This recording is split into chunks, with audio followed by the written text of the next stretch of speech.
The 2026 Formula One season hasn't even started yet, and it's already one of the wildest and most dramatic ones anyone can remember. Mercedes is keeping something secret about their engine data, and it has made 4 other engine makers really angry. Ferrari made a turbo that's so quick it shot Lewis Hamilton from the 9th row all the way to the front in just one practice launch. Aston Martin's deal with Honda is going so badly wrong that they completely ran out of extra batteries while testing. A war in the Middle East caused the important Pirelli wet tire test to get cancelled, and now thunderstorms are expected during race week in Melbourne. Plus, the new cars might lose all their electrical power right in the middle of the straight at Albert Park. The Australian Grand Prix is still happening, but the problems piling up for this first race are crazier than anything Formula One has seen in a really long time. The first trouble hit before the teams even got there. A military fight in the Middle East shut down airspace over 8 countries in late February. Teams were packing up after pre-season testing in Bahrain. About 1,000 F1 people had to change all their travel plans to Melbourne with almost zero warning. Formula One set up 3 special charter flights. Ferrari got their own flight through Singapore. Other teams went through Hong Kong, Perth, Malaysia, and China, and some trips took as long as 44 hours. The cars were already okay. They got shipped by sea from Bahrain weeks before the trouble started. Australian GP boss Travis Old said the containers are sitting right on the main straight at Albert Park, ready to unload into the garages. But the bigger issue for the actual racing is what the conflict stopped. Pirelli had planned a 2-day test for wet tires at Sakhir using Mercedes and McLaren test cars. They cancelled it right away. More than 100 people got stuck in Bahrain with no way to fly out. This wasn't a normal test. Pirelli picked Bahrain because its rough track surface wears out wet tires a lot, something European tracks with fake rain can't copy. Motorsport boss Mario Isola said the point was to make the switch between wet and intermediate tires quicker, so the wet tire works better on these narrower 2026 tires. Fronts are 25 mm thinner and rears 30 mm thinner than last year's. The timing couldn't be worse. Weather reports for Melbourne race week say thunderstorms and lots of rain are coming. If it rains in qualifying or the race, teams will use wet tires that haven't really been tested properly at full speed. The very first real race of the 2026 season could happen on tires nobody has checked in those exact conditions. Pirelli hasn't said anything about doing the test later.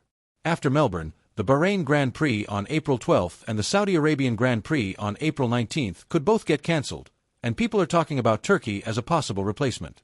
The schedule teams were counting on might change already, but this travel mess is just the start of the story. The real drama is what went on during testing, because the tech info from Bahrain is the trickiest pre-season mystery in years. 3 sets of pre-season testing, a secret shakedown in Barcelona in late January, plus 2 public sessions in Bahrain in February, gave a picture where almost nothing is as it looks. Charles Leclerc set the quickest time of the whole pre-season, a 1 minute and 31.992 seconds on C4 tires. He was the only driver under 1 minute 32 seconds. That's about 2.15 seconds slower than 2025 qualifying speed at the same track, which fits exactly what the FIA wanted for these new rules. Ferrari's SF26 looked the coolest car out there. Outside experts said it had great grip in slow corners and better mechanical hold than Mercedes and McLaren. But what really surprised everyone was Ferrari's clever new ideas. The rear wing flips upside down on straights, turning 180 degrees to make a bit of lift that cuts drag.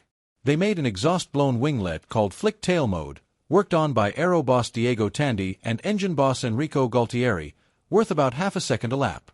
And the bad news for other teams, you can't copy it easily. It needs Ferrari's special angled drive shaft setup, so copying would mean rebuilding the whole back of the car. The Ferrari 067-6 engine did over 1,000 laps with 0 breakdowns. That's like 14 full Grand Prix distances. In a year with totally new engine designs for everyone, no other team got close to that reliability. But Ferrari's scariest secret might be their tiniest part. Their Honeywell turbo is smaller than anyone else's. In 2026, the MGH is gone. Turbos now only use exhaust gases to spin up. A smaller turbo gets to full speed quicker, so you get boost faster from the start. The practice launches in Bahrain showed it all. Lewis Hamilton in a Ferrari went from 9th row to 1st at turn 1 in one go. George Russell in his Mercedes saw it and said straight out that Ferrari looks like they use higher gears than others, which probably means a smaller turbo. Ferrari cars kept second gear in corners where everyone else dropped to first. Their longer first gear also helps charge the battery better, which ties right into the energy problem we'll talk about soon. The FIA tried to make it fair by adding a 5-second blue light warning before the start so all turbos get more time to spin up, but Ferrari's Fred Vasseur stopped a bigger rule change, saying the turbo edge is a fair advantage. McLaren's Andrea Stella worried about safety if slower turbos cause stalls on the grid. Ferrari didn't give in, but the testing story gets messier now. While Ferrari showed their tricks, Mercedes seems to have hidden everything. Lots of trusted people are saying the same thing. Mark Hughes from Motorsport magazine looked at GPS data and saw Mercedes ran their main engine way turned down all through testing. Craig Slater from Sky Sports, talking to people who saw the GPS traces, said we haven't seen Mercedes' power unit at full strength yet. The RAC analysis team agreed. Mercedes has a lot of speed saved up. The GPS data tells a sneaky story. Red Bull used electrical power harder and longer on straights, so they looked faster at first. But Hughes said that's probably because Mercedes ran a detuned engine. Less power means less battery charge, so less electric boost, making others look better than they really are. It's like a confusing mirror game, and these new engines make it super easy because the electric side has tons of things you can adjust up or down. McLaren said they weren't using their final engine version in testing. The real Mercedes engine shows up in Australia, so both Mercedes teams at the front were going slower than they can. Toto Wolff told everyone Red Bull was the one to beat. George Russell called testing a wake-up call. If you've watched Formula One for a while, you know what that means. It's the old Mercedes trick of sandbagging. Act like you're not fast publicly. Then turn up the engine in Melbourne. Watch the others panic. Charles Leclerc explained the new world. He said with the hybrid and electric parts so strong now, teams can make tiny changes to hide what the car can really do. He's spot on. The 2026 engines give more ways to hide speed than any before.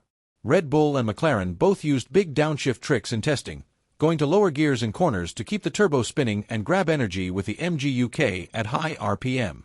Telemetry showed Kimi Antonelli dropping to fourth gear in turns 5 to 7, while Oscar Piastri stayed in fifth. Different ideas, but only 0.058 seconds apart. McLaren did the most laps in Bahrain with 817, the only team over 800. Right now, people think Mercedes is a tiny favorite going into Melbourne, then Ferrari close behind since they showed more. Then Red Bull, who looked good on long runs with Verstappen's steady 10-lap pace impressing everyone. Then McLaren playing it safe. Haas surprised in the middle. And right at the back, Aston Martin. But before we get to their mess, let's talk about the biggest fight between teams this preseason. Mercedes wasn't only hiding engine settings in testing. They also used a compression ratio trick that made every other engine company so mad they wrote a group letter to the FIA. The 2026 rules set max compression at 16:1, down from 18:1 to save money and bring in new makers like Audi and General Motors. But Rule Article C 5.4.34.3 said checks happen at room temperature on a cold, stopped engine. Mercedes found a clever way around it with fancy metalwork and reportedly 3D printed layered connecting rods. They made pistons and cylinders that hit 16:1 cold but go up toward 18:1 when hot. Usually metals grow when hot and lower compression. Mercedes somehow flipped that. Other engineers guessed it gives 10 to 30 extra horsepower, worth about 0.2 to 0.4 seconds a lap. Max Verstappen thought it was closer to 20 to 30 horsepower. Wolff called it no big deal, saying maybe a couple horsepower at most. Ferrari, Audi, Red Bull powertrains, and Honda sent a joint letter asking for rule changes. Audi pushed hardest. The pressure got so strong that the World Motorsport Council did an online vote, and all 5 makers, even Mercedes, agreed to change it. From June 1, 2026, compression must pass cold and hot checks at 130 degrees Celsius. From 2027, only hot checks. But the key part, nothing changes right away. Mercedes keeps the edge for the first 7 races up to Canada. They moved the deadline up from August 1, 6 races earlier, but Mercedes still gets extra power for almost 2 months that no one else has, and no protests allowed. Wolff played it smart. He said the double check actually helps Mercedes because it stops others from doing the opposite trick in 2027, going over 16:1 cold but passing hot. Whether it's real or just talk, Mercedes rolls into Melbourne with more horsepower than anyone. And that adds to the hidden modes they already had in testing. The FIA changed some other rules that change how Melbourne goes. Q3 is now 13 minutes instead of 12, and the break before it drops from 8 to 7 minutes. This helps with the new car's energy cycles and less crowding in the pit lane with 22 cars now after Cadillac joined as the 11th team. The FIA got rid of Monaco's forced two-stop rule completely. Last year teams gamed it by slowing one car to open pit spots for teammates, and drivers hated it. The new rain rule matters more this weekend. If forecasts say over 40% chance of rain, the race boss can open the pit lane up to 2 hours before qualifying so teams can change to wet setups without starting from the pit lane penalty. With Melbourne's storm coming, this could happen right away. Active Aero now has 3 modes. Full Active opens both wings on straights when dry. A new low grip mode opens just the front wing but keeps the rear in corner shape for damp or mixed weather. Sim showed cars could slide off with both open in fast turns. Full Off in heavy rain. The new Overtake mode replaces DRS with more strategy. If you're within 1 second at detection, you get an extra half megajoule next lap. Unlike DRS, spread it over the lap or dump it on one straight. Use it to defend too. Leader's power drops above 290 km per hour. Chaser gets full up to 337 km per hour. It starts 1 lap after race start or restart. All this leads to the main tech problem Melbourne will show. Albert Park might be the worst track to start these new cars on. The layout is about 71.5% full throttle with only 10% braking. Just 7 brake zones total around 8.5 seconds, second lowest after Monza. 4 cars that need braking to recharge electric energy, this is a disaster. Numbers show it. In Bahrain testing, teams got about 5.7 megajoules per lap from braking.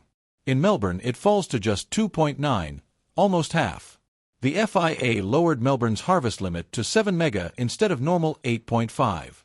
But drivers still need up to 8.5 mega for good lap times. The numbers don't add up. Teams have to do super clipping, harvest energy at full throttle by pulling up to 250 kilowatts from the V6 through MGUK to the battery. That steals power from the wheels. At max harvest, only about 135 horsepower actually pushes the car. That drops speed by around 30 km per hour in fast parts. Cars will look way slower at spots every lap. And there's a bad aero problem too. If you lift off for normal lift and coast to save energy, active wings switch to high drag corner mode. You lose speed from lifting and extra drag at once. Super clipping avoids that. The driver stays full throttle, wings stay low drag straight mode. But you still lose speed from the harvest itself. Oscar Piastri, Melbourne's home driver, said from sims that without super clipping or lift and coast, you run out of energy super fast. Verstappen was direct. Bahrain isn't too bad, but Melbourne is where you'll see how much these cars eat energy on straights. Oliver Behrman said Melbourne was super full throttle last year, not the track these rules fit. McLaren tried 350 kilowatts super clipping on Bahrain's last day as backup. Andrea Stella wants the FIA to raise the limit. He says at 350 the driver stays full throttle, no lift and coast needed. The FIA might make mid-season changes, lower race power or raise clipping limit. But Nicholas Tombatsis wants real race info first. Melbourne will be everyone's first look at if these rules work. If cars crawl through fast corners harvesting energy, people will notice fast. That story could push the FIA to fix rules later. Every team faces the energy issue, but one team came to testing with a problem, so bad energy was the smallest worry. Aston Martin's pre-season was a total nightmare.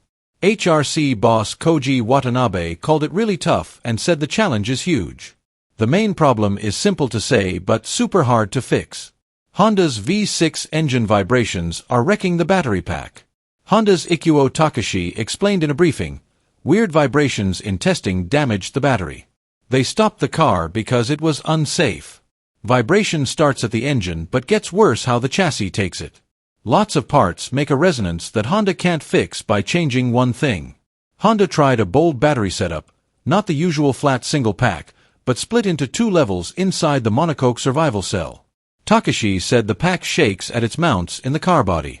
Bahrain's track, heat, side forces, rough surface vibrations, made resonances that never showed in Honda's Japan static tests. That gap between Honda's Sakura test place and Aston Martin's base let this sneak through. Results were awful. Aston Martin did only 334 laps over 6 Bahrain days. McLaren did 817. On the last day, Aston Martin ran 6 install laps and stopped. Not a choice. Honda literally ran out of spare batteries there. Lance Stroll guessed the car is 4 seconds off the leaders. BBC GPS said about 1.5 seconds a lap from Honda engine alone, 37% of the gap. Rest from aero and mechanical fixes needed for integration. Problems go beyond vibrations. Adrian Newey joined Aston Martin in March 2025 and quickly asked for big changes to all side equipment packaging. Honda's 18-month break from F1 end 2021 to spring 2023 lost them good engineers who went to Red Bull powertrains. Andy Cowell left as team boss late 2020, reportedly from fights with Newey over design. It looks just like Honda's bad 2015 to 2017 time with McLaren, where vibrations hurt the oil tank and Honda hated McLaren's tiny packaging rules. Many stories pointed it out. Honda is fighting back: stronger mounts, smoother torque software, better battery structure, live vibration sensors. Takashi aims for the car to fight before Suzuka in late March. Martin Brundle gave the hard truth. Honda only has Aston Martin. If the car doesn't run, they get zero data. It snowballs. On the other side, McLaren's front wing shows perfect teamwork. The MCL40 uses 2 thin rods instead of a big pylon to move front wing flaps, letting them shape the undernose super aggressively. That sends cleaner air to the floor where most downforce comes from now. McLaren kept the fixed center part as small as rules allow, making movable wing bigger for active aero. Mercedes did the opposite. Wide fixed section makes an air channel to the floor. It's a real different idea.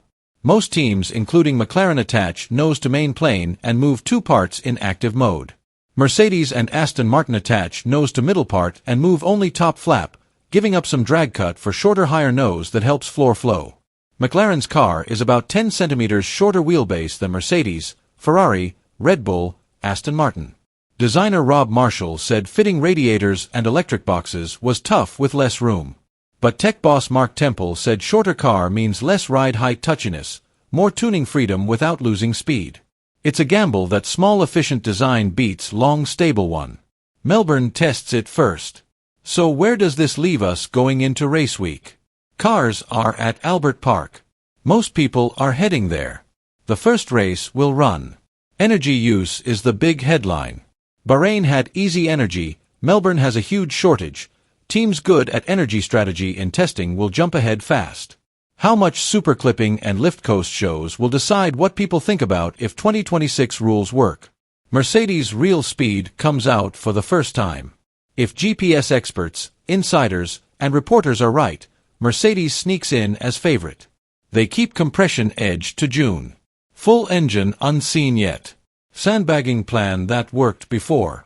Ferrari's turbo start edge could win big at a track where passing is hard. If Hamilton's Bahrain launches happen in the race, Turn 1 could see huge position swaps nobody expects. Aston Martin just needs to finish. With Honda batteries failing and vibrations not fixed, doing 58 laps would feel like winning. Every lap missed means rivals get data, they don't. And over everything, untested wet tires and rain forecast. If Melbourne gets those storms, every team runs blind on tires Pirelli never got to check properly. First race of a new time, new cars that fight energy here, maybe worst weather on top. F1 had messy seasons before, but mixing tech change, manufacturer fights, a track that hits the new car's weak spot, and chaos weather makes this start stand out from anything lately. Melbourne shows if this new Formula One era really works. 21.4 S fast.